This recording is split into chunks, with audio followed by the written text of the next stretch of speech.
are back for another standard.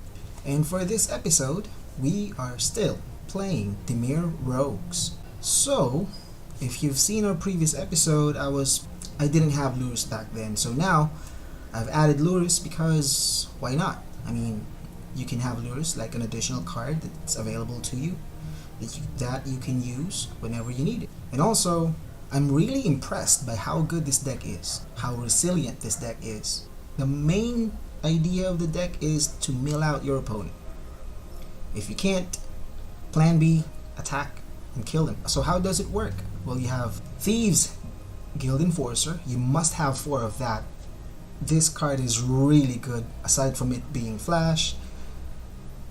Every time you cast any rogue creature, wherein we kind of have a lot of them, you mill your opponent for 2. And then, once you have about 8 cards, once your opponent has 8 cards in their graveyard, this turns into a 3/2 with Death Touch creature. And you have to remember, this card has flash, so you can cast it at the end of our opponent's turn. Same goes with Soaring Thought Thief. This one has flash. It is flying, so it has evasion. And once your opponent has about 8 or more cards in their graveyard, it gives rogues an additional +1, +0. And also, whenever any rogue attacks, you mill your opponent for 2. That's pretty much the base of this deck. And then Merfolk Windrobber. This one card is really good. Why? Because one, it's 1 to cast, it's flying, it has evasion, and then whenever you hit your opponents for damage, you mill them for 1. And then once your opponent has about 8 cards in their graveyard or more, you can sacrifice this to draw more cards. And it has a really good synergy between Lurus and Windrobber. And then we have, of course, Ruin Crab. So Ruin Crab for 1 mana, and its landfall ability, well, you can mill your opponent really quick. And then the rest, well, support cards, like for example, we have Drown in the Loch. It's a counterspell / creature removal. And then you have, or I've added Heartless Act, because in our previous deck we have a playset of Bloodchief's Thirst, but I noticed that this deck, or this card, is a little slow since it's a sorcery, and there are moments where I wanted to kill or destroy a creature, but I have to wait for my turn to do that. So Heartless is like our instant speed card to do that. We also have 1 Negate, 1 Essence Scatter for our counter spell. We also have 1 Didn't Say Please as our catch-all counter spell with mill, because it mills your opponent for 3. And then we also have 1 Agadeem's Awakening. I've noticed that most decks with this build has around 3 Agadeems. Maybe because they value the land, other option as playing it as a land, but this one is more mana hungry type of card whenever you have to cast it. And whenever I'm playing it, or I wanted to use my mana for other things, so I really only use Agadeems if it's the only card available in my hand. But I choose to use Call of the Death Dweller. I prefer this one better because 1, it's just 3 mana, that's it. And then you can take either Lurus or Soaring Thought Thieves and Thieves Guild Enforcer, or any combination. And then we have 2 Lull Mage's Domination, because we would like to steal one of our opponent's blockers so we can push our attack and kill our opponent or mill them out. And of course, the most important card in this deck is Into the Story, because it refills our hand once we've run out of gas. And then the newest addition to this deck is of one mind. Just like Into the Story, it allows us to draw 2 more cards, although yes, this is 3 mana to cast, and it's a sorcery spell. But if you have any combination of Soaring Thought Thief, Thieves Guild's Enforcer, Ruin Crab, Merfolk Windrobber, or even Lures, if you have any of the combination, for as long as you have one human and non-human creature in play, then this is just 1 mana to cast. It's really sweet. We have 7 island, 6 swamp, Castle Lochthwain. I've decided to add this because there are moments wherein you're completely empty-handed, and I really need to draw another card, and Castle Lochthwain gets the job done. We also have Temple of Deceit. I'm thinking of removing Dismal Blackwater and maybe adding another Clearwater Path / Murkwater Pathway. I'm still thinking about it. And then we have Fabled Passage because we have Ruin Crab and 1 Triome. This Triome is really good for 2 things, because 1, you can play it as a land, and in the long run, if you don't need land anymore, then you can just cycle it. So it's really good. Other than that, that's the deck. So alright, let's go ahead and test it out.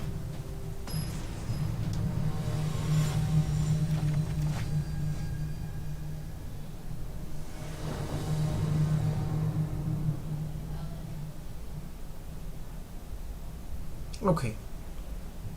Well, this is almost a good hand because I can cast Thieves Guild Enforcer. I do have Heartless Act and Call of the Death Dweller, except, well, we have Temple of Deceit as our only blue mana. So it has to come into play tap. We're pretty much not going to be doing anything on our turn 2. But yes, I'll definitely keep this.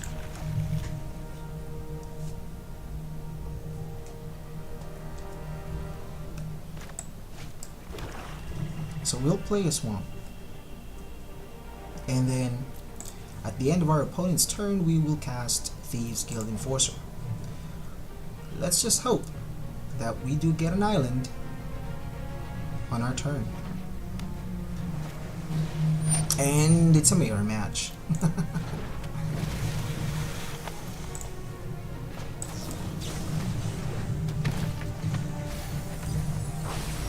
If we get an island, which we did not, so that's fine. Well, Castle Lochthwain. I can keep it, especially since this will most likely get milled, so let's just keep it at the top of our library. We're not gonna attack.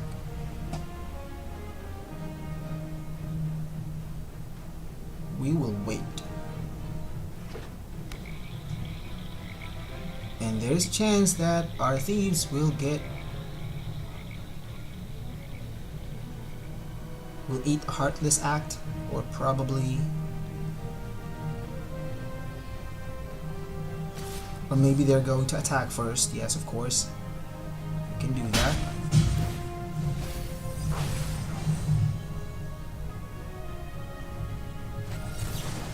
And there you go. Okay.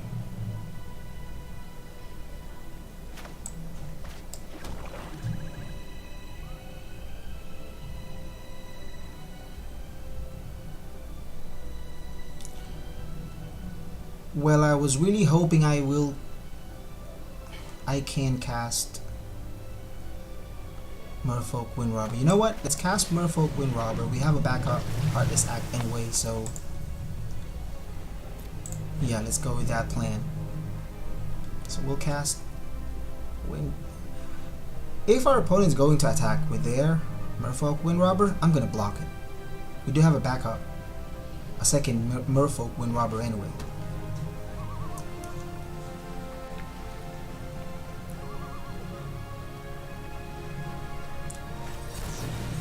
Or they're going to destroy it.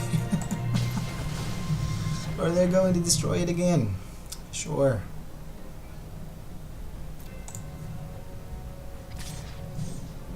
Sure, I'll take that.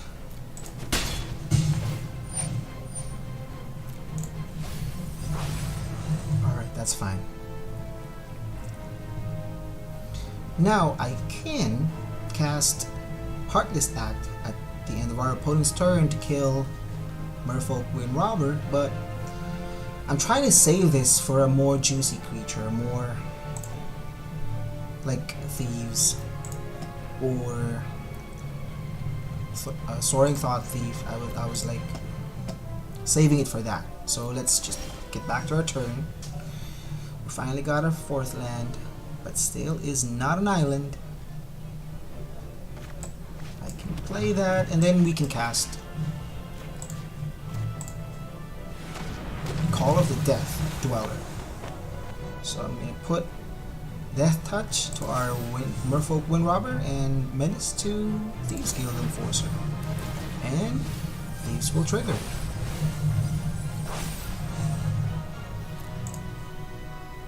Oh, actually, I can cast our second Merfolk Wind Robber.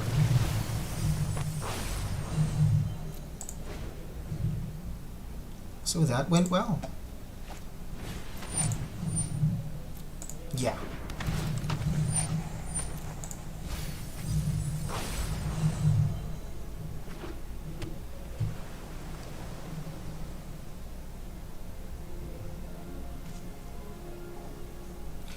Just look at how opposite our situation is. He only have one black source, and the rest of it is island.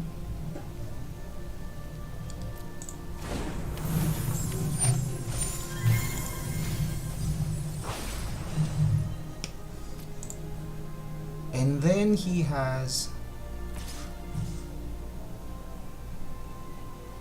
41, I have 44 left. If he is going to attack,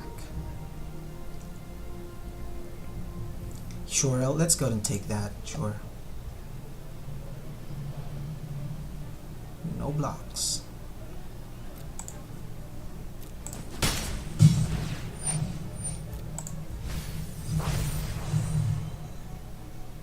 That's a Soaring Thought Thief. Now we finally have our second island. Finally got our second island.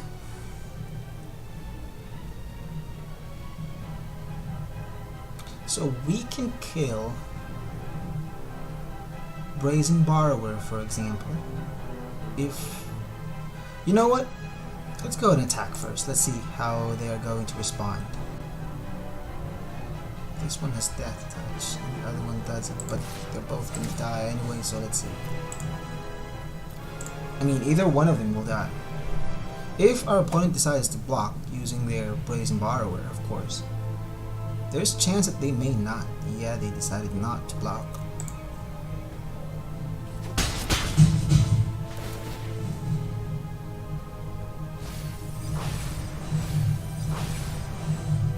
Well, since they didn't block, I'm gonna go ahead and destroy Thieves Guild Enforcer instead. While they're tapped out.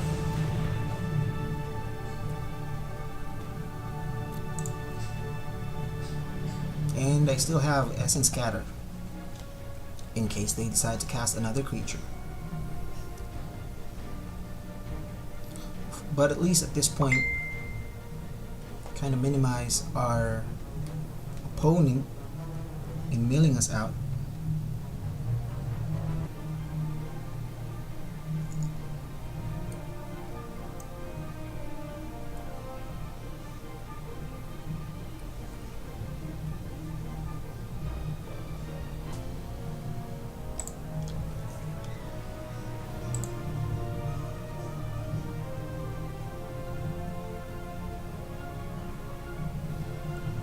I'm not sure exactly what our opponent is thinking.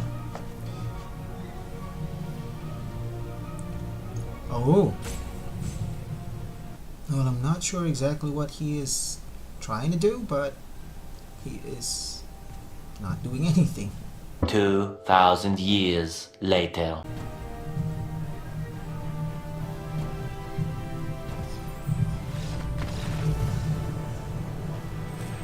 Yep. Alright. Moving on to game 2.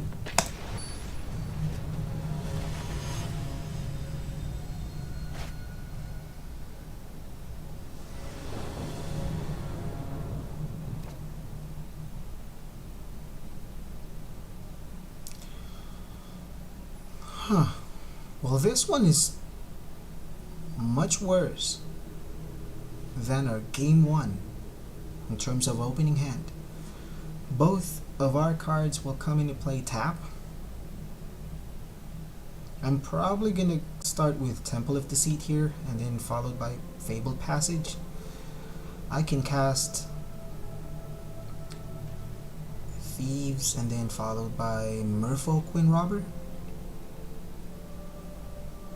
And then we have Drown in the Loch as our backup counter, and then we can cast Of One Mind afterwards. We are on the draw, so I mean I can still keep it. But knowing that our opponent is a Yorion deck, yeah, let's go ahead and keep it. The problem with our opponent is they have a lot of cards in their deck.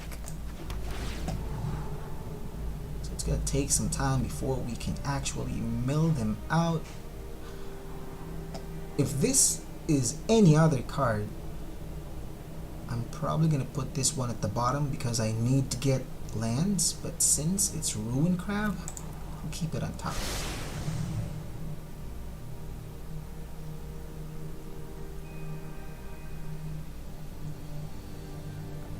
This is going to be tough because Yorion is,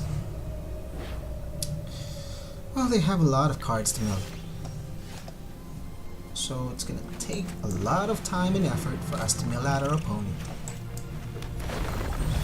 And we can start by casting Ruin Crab, playing Fabled Passage, cracking Fabled Passage, and getting us maybe an island. Yeah. Sure, let's go with an island.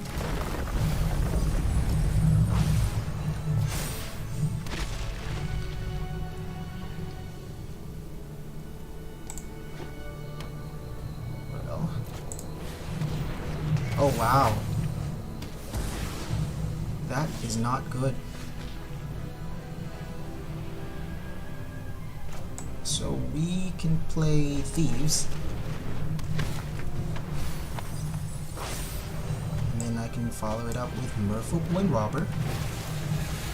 Of One Mind will now be just 1 mana to cast, and I'll use one of them now because Elspeth's Nightmare will trigger the second saga, and they are gonna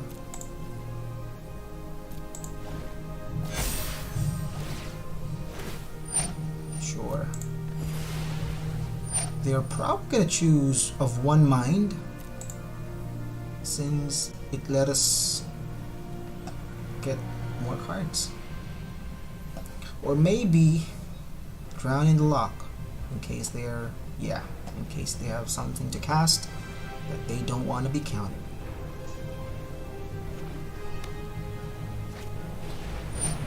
Glass Casket, sure. But which one? Yeah, Thieves. Makes sense. Alright. Good news is Merfolk Windrobber is flying, so and they don't have anything else available to block us with that. So we can still attack them using Merfolk Windrobber.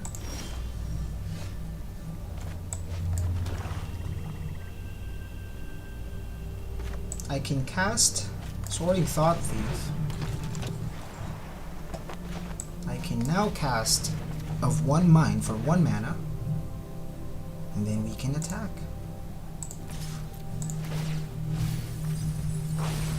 Attack for 2 we will. Doom Foretold. So I guess this is the Yorion Doom Foretold deck. Yep. Exile all of my graveyard.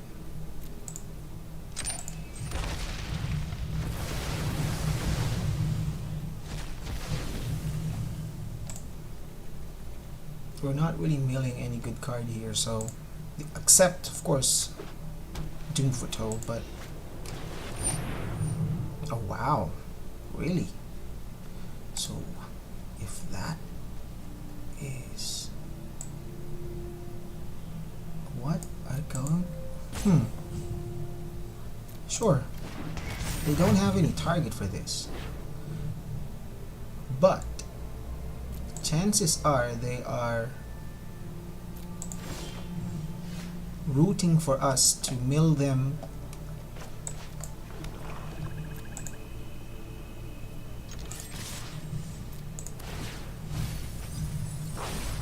mill them Yorion, for example.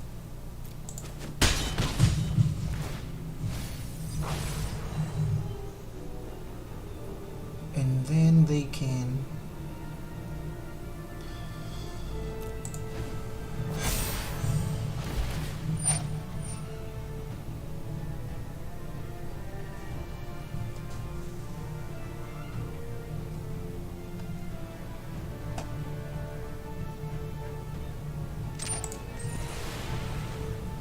I was thinking of casting into the story while or before the second saga triggers, but nah.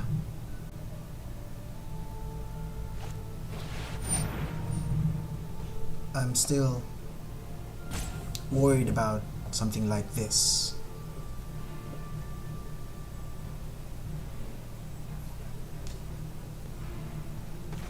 So let's just counter it.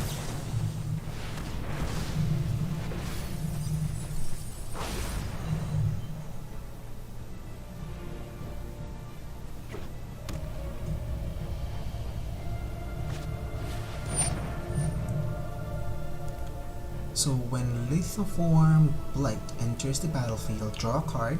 Enchant land loses all land types and abilities and has add 1 colorless and add 1, pay 1 life, add 1 mana of any color. Sure.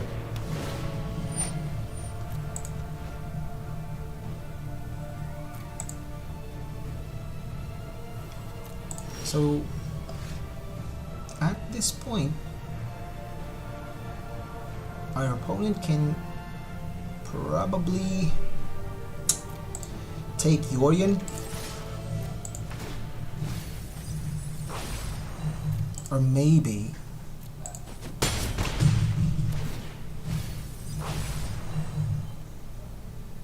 yeah, we're gonna pass a turn. So I'm curious what he is going to take with Elspeth. Yeah, he's gonna take Yorion.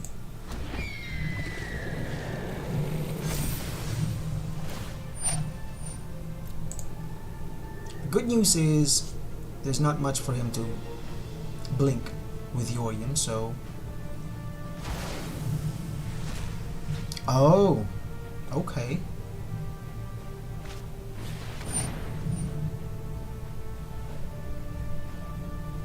He is going to destroy one of our creatures, which I don't want to happen, so let's counter that.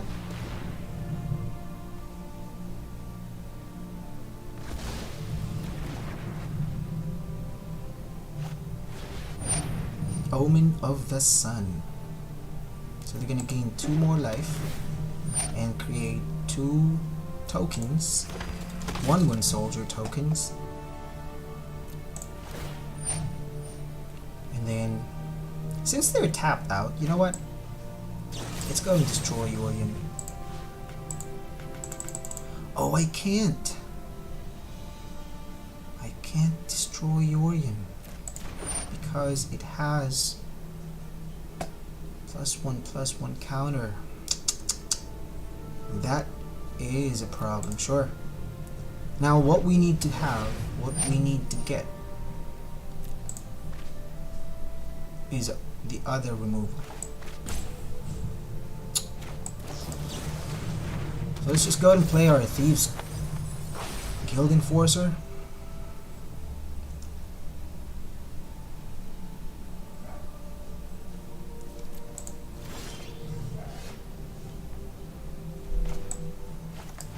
Let's hope we will get... Well, we didn't. But we do have Ruin Crab.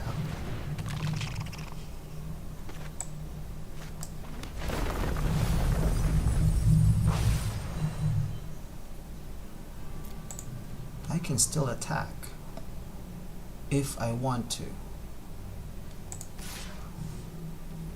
But only with Merfolk Wind Robber.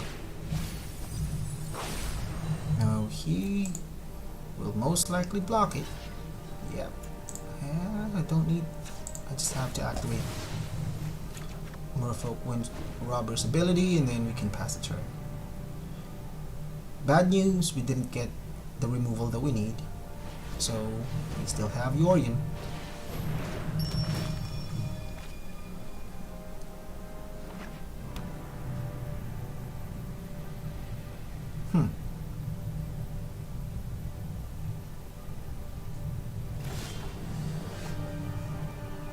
Alright.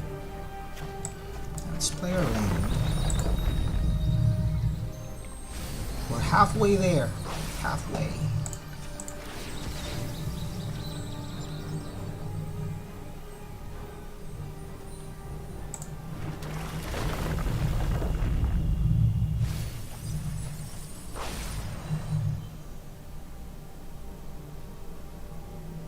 Well, I can actually steal Yorion here. Yeah, we can. We can steal Yorion, and then we can attack with Soaring Thought Thief. We still...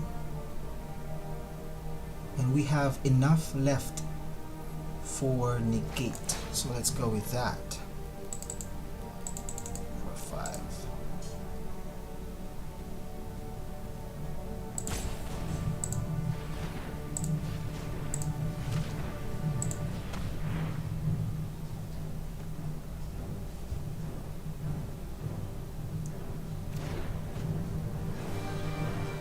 And then we can attack.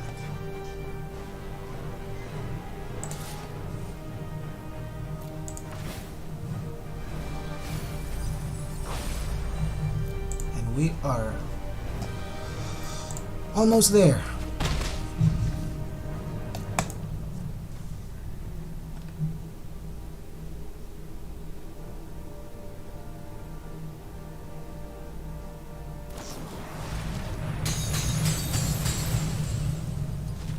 Sure. You can draw your card.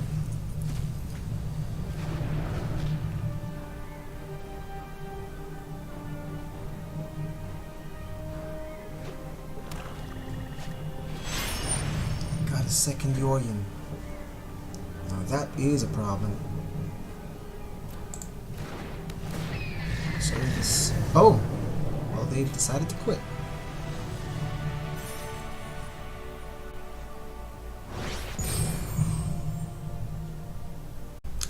Moving on to game 3.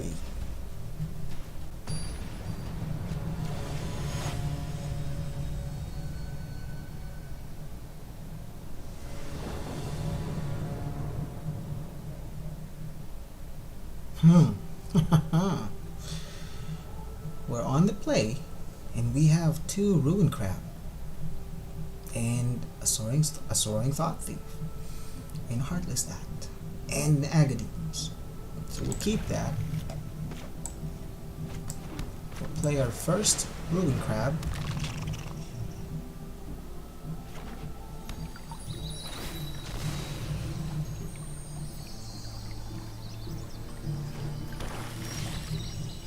Oh wow. Let's cast our second Ruin Crab. And since there is nothing for us to cast, let's play our Temple of the Sea. So what deck are we up against? Another Soaring Thought Thief. I guess that's fine, we can keep that. Oh, we're against a mirror, somewhat a mirror match. Except their deck has Zareth. I'm not really a big fan of this card, but sure. They have Thieves, Guild, Enforcer. Well, we can destroy that.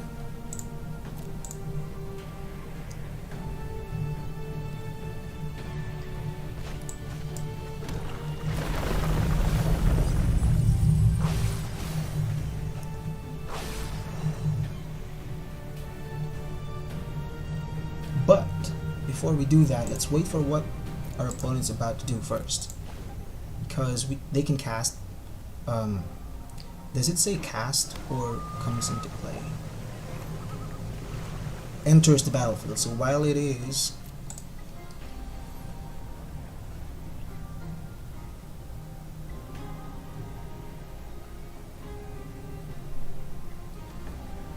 well, they didn't do anything. So I guess I can cast Soaring Thought Thief. And we can wait for them to respond. Maybe they have their own flash creature they can cast. Yeah, they have their own Soaring Thought Thief, so that's fine. At this point, we can destroy both of them.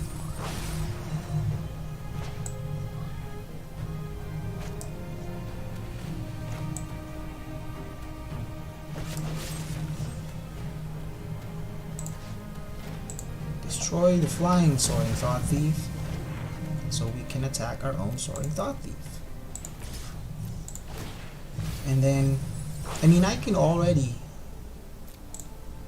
cast Drown in the Loch, so we can kill the remaining Thieves Guild Enforcer card in play, but they still have 6 cards left in their hand. And that's one of those cards that I'm trying to avoid.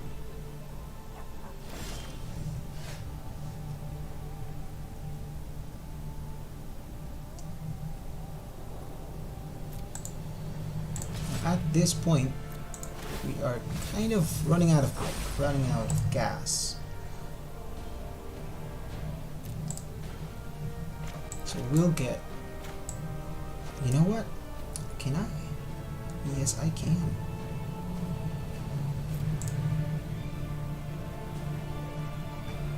To damage, I can cast Merfolk Windrobber. I can get Lures. I was actually thinking about using Castle Lockwing to draw a card, but I think casting Merfolk Windrobber and then getting Lures is a much better option. See? Our opponent decided to quit. So that is game 3. Moving on to game 4.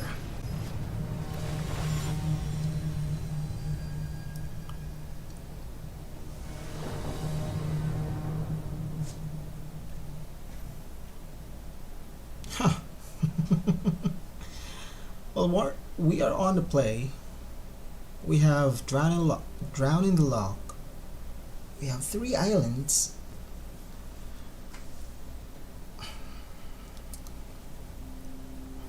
Well, in a way we can keep it, because we can cast pretty much all of it except for Drown in the Loch. So hopefully along the way we can get our swamp, or yeah. So since it's already game 4, let's keep it.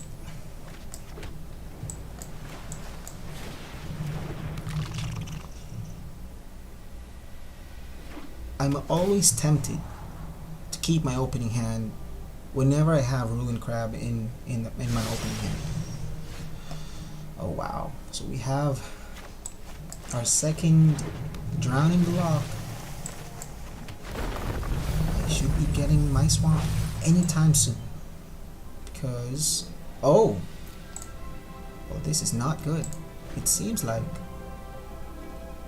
our opponent's deck is packed with a bunch of creature removals. Our nemesis. What is this card? Gets +1/+1 until end of turn. Okay, not so bad. Well, we finally got our black source, except it comes into play tap. I can attack with Wind Robber. And then next turn we're good. I just hope that our opponent don't cast anything nasty. The second one is fine. That is not good. Of course, I'm gonna have to block that.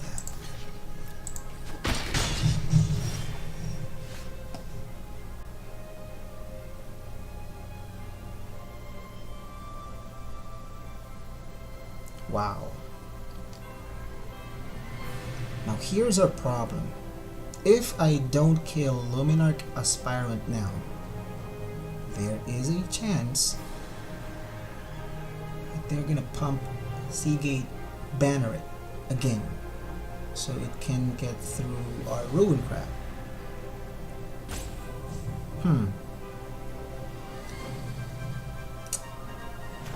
Well, let's play our Triumph first. So we now have our second source for our black mana.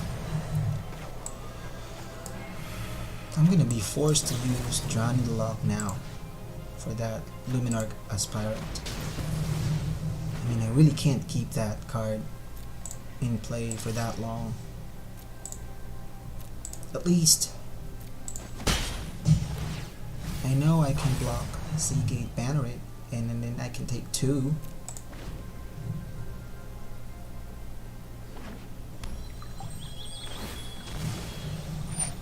I just really hope they don't cast anything scary.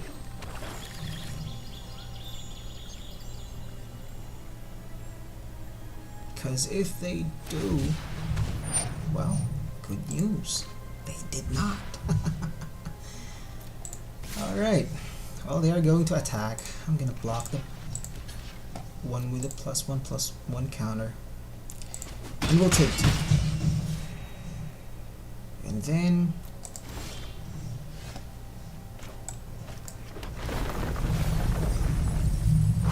now we're kinda back in the driver's seat, just for a little.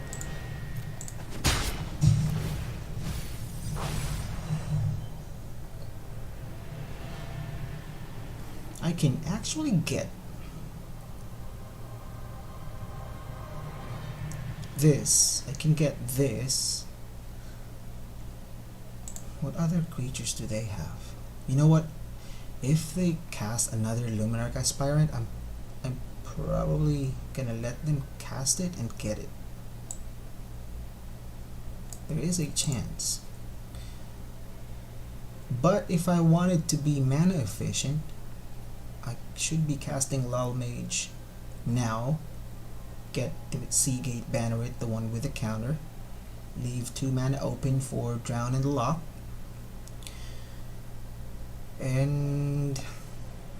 Or we can cast Into the Story. So yeah, let's give it one more turn.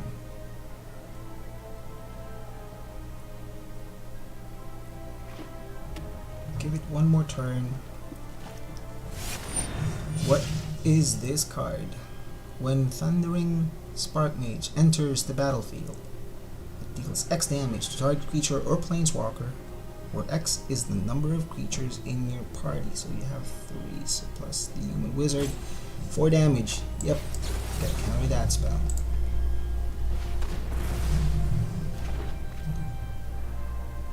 Well, and another Archfiend's Vessel. My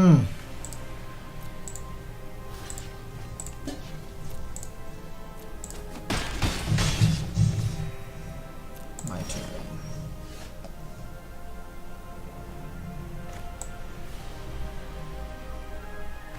Let's cast into the story now.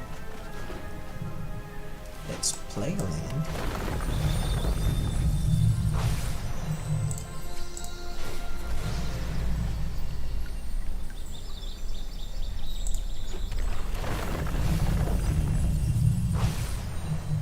Now we can kill one of the sea gates.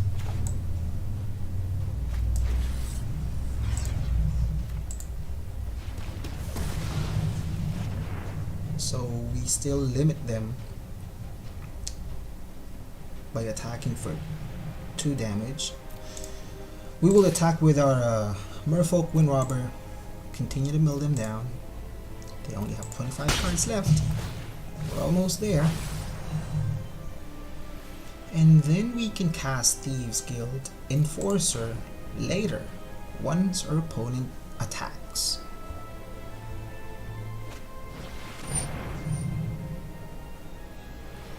Except that is not good.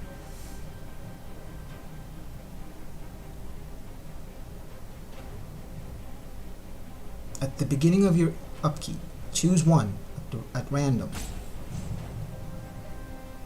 Create a red and white token with those characteristics. Whenever this creature enters the battlefield, deals 1 damage to any target. Oh wow.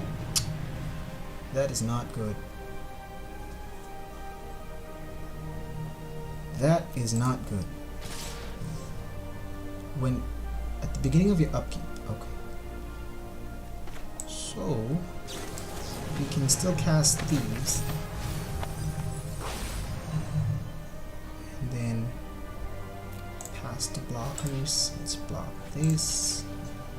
Maybe this. And then take 1.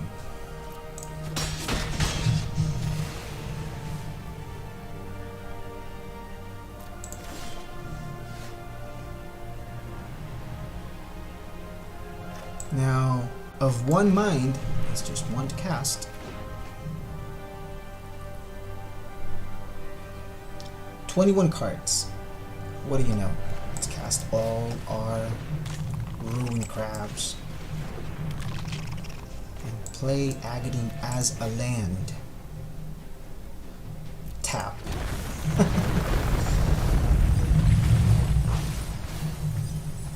Mill them for 9, down to 12 cards.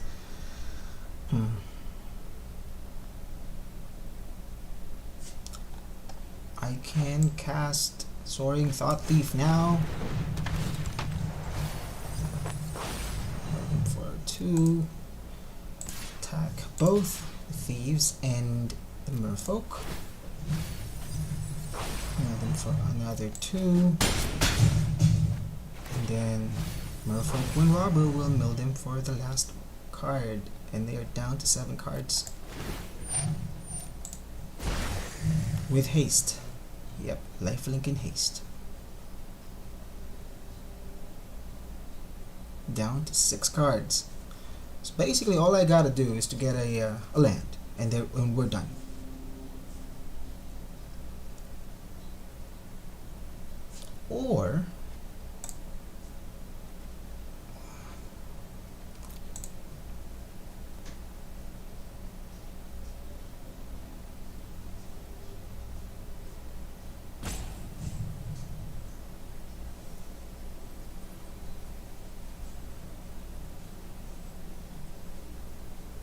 Or I can cast Lures of the Dream Den. I can sack Merfolk Windrobber.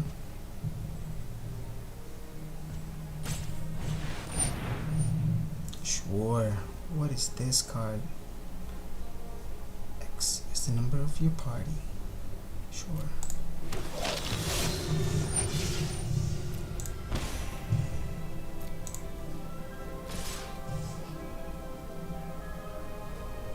I can block all of them, I think.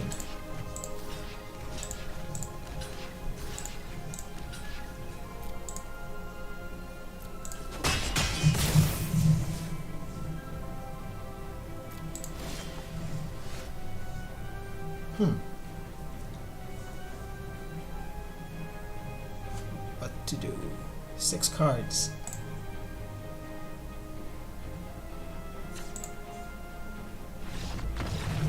Well,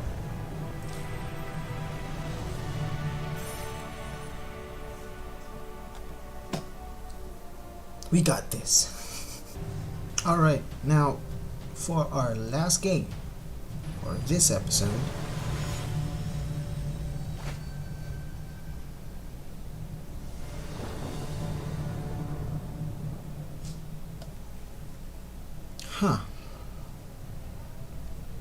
so we're on the play and we only have Thieves, Guild Enforcer.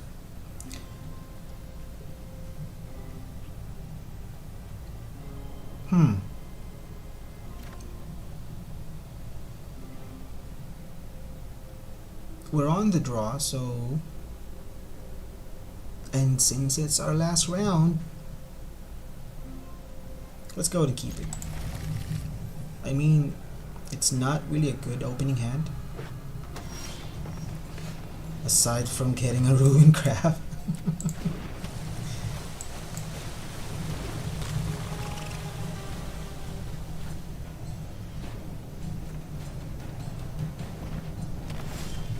Alright, let's play our Swamp.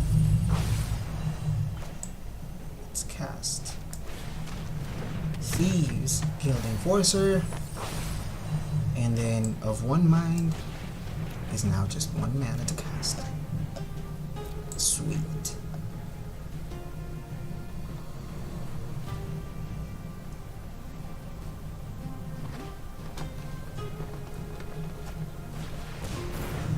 Well, this,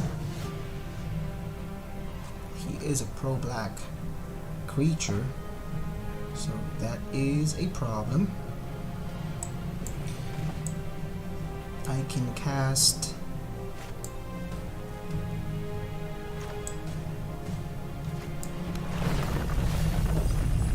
pro-black.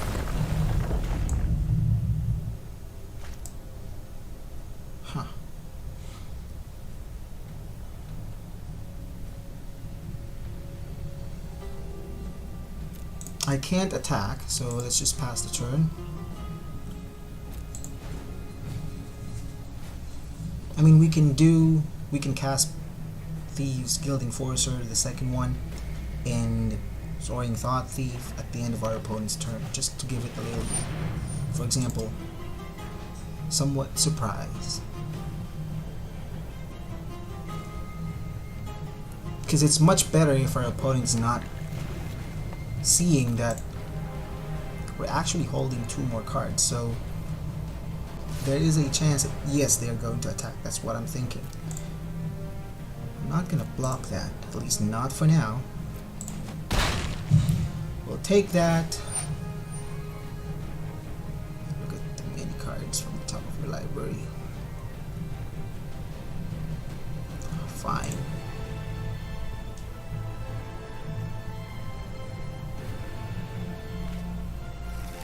What did I find?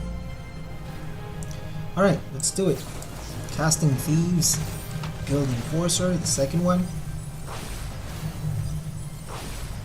Casting Soaring Thought Thief.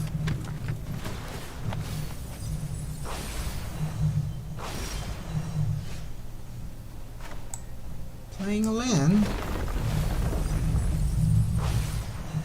Casting a second Soaring Thought Thief because it doesn't make, I mean, it's not going to change anything anymore at this point. Besides, I can't make or use this as a surprise card anymore because I can't block Garruk's Harbinger. So I'd rather cast it now. And then let's attack.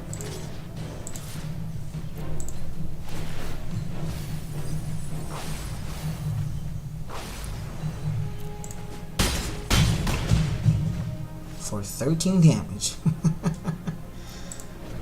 The good news is, if they're still going to attack with Garruk's Harbinger, I'm going to block that using Ruin Crab. I can destroy that, so sure. If they're not going to attack, that's fine.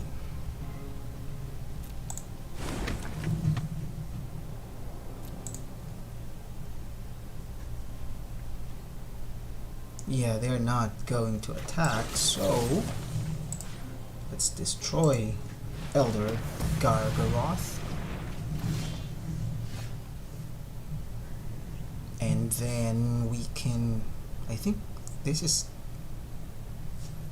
is done. They're going to block 2. Yeah, we can kill the other one now. Destroy human. And then attack for lethal.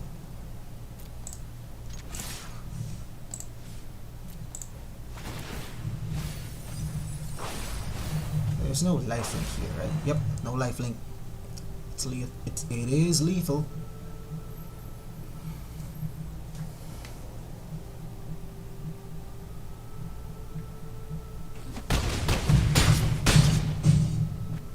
Yay! That is quick.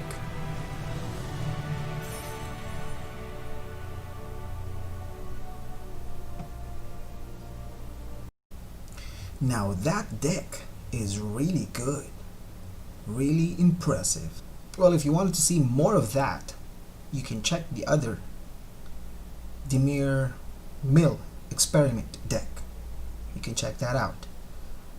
And if you're not yet a subscriber, you know what to do. Well, you can hit like, get subscribed. Other than that, see you again in the next episode. Ciao.